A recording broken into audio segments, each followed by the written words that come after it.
Good evening, Vancouver. How are we tonight? Aces. So tonight we're going to take you through a quick conversation about accessibility versus experience. And we're going to get our slides up here, aren't we? Please. Thank you for not making me back. So we're going to talk about the difference between accessibility and experience. A simple concept, very hard to do.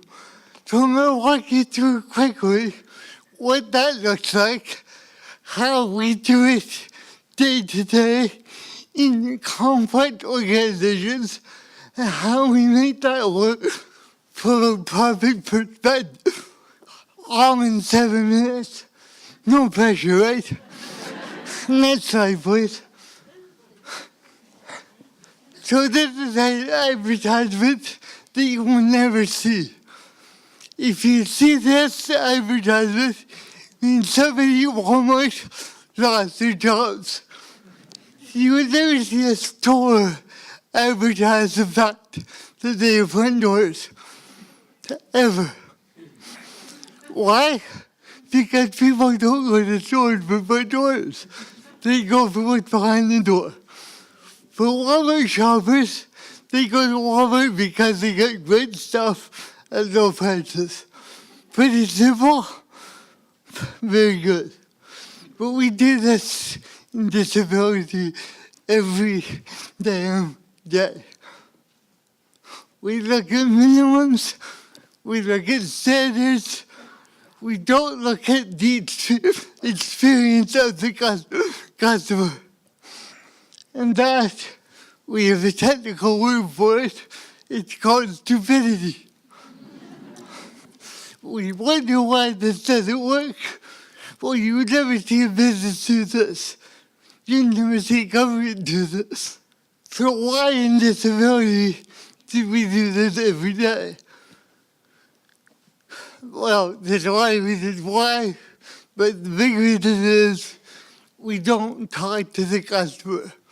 We don't ask the customer what they want. We assume all they want is to get in the front door. Now, I will tell you, over the last 10 years, we've talked to about 3,000 people with disabilities. I have yet to hear one of them say, I just want to get in the front door. Yeah, that's still what we're doing. Next slide, please. So what if we looked at disability as a marketplace? What does that look like? Well, a market is easy to define.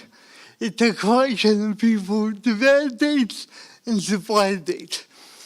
And in disability, that's roughly 1.7 billion people around the world. Roughly 25% of the population, according to StatsCan, it could be as high as 33%. All those folks have common demands, common needs, and they have a lot of cash. And from a business perspective, that's a very good thing. For every person with a disability, there are 1.85 people directly connected to them. We call those friends and families. Now, don't ask me how we get to 1.85. It's a very boring, long story that we don't have time for today. But they represent another 16 million Canadians. When you put those two populations together, you're talking about 63% of consumers. Let that sink in for a second. 63% of consumers are directly connected to disability. This is not a niche. Now, it's been 20 years since I've been to business school, so I may have forgotten what niche means, but I'm pretty sure 65% is not niche. The key is you never design for people with disabilities. Why? because your product wouldn't sell. People with disabilities don't want disabled products. They want the core experience. They want the thing everybody else wants. In fact, they're hungry for it. They're demanding it, and they'll actually pay more for it, which as an economist is delightful to me. So the key is not to design for disability, it's to design from disability. And bring those disability use cases to every other experience. Next slide, please. What's the goal? What are we trying to do? Are we trying to build doors that are 69 centimeters wide? No. Why? Because very few people care. They just want to get in the damn building. Getting in the damn building is part of a process.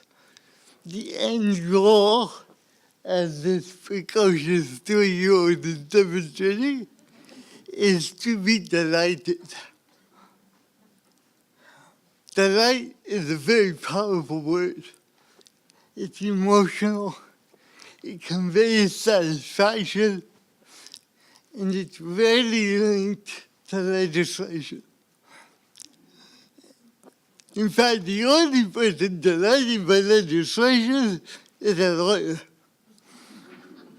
My apologies to all the lawyers in the audience. Actually, not really. So as we're figuring this stuff out, and as we're working with large organizations to get this right, the goal has to be delight, not accessibility. Accessibility can be a part of that conversation, but it cannot be that conversation. And that's where we are today. We spend all of our time talking about minimal access and frankly struggling mightily to get there.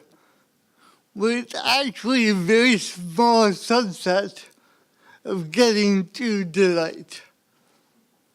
The good news is organizations are really good at delighting people.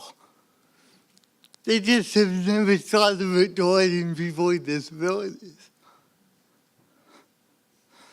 So my challenge to you today is struggle with delight. Figure out the things that you had to do to cause delight in your customers with disabilities, and by doing so, delighting your core customers. Here's a hint. It's pretty easy to do. You just gotta refocus, change your mindset, and look like how to get it done.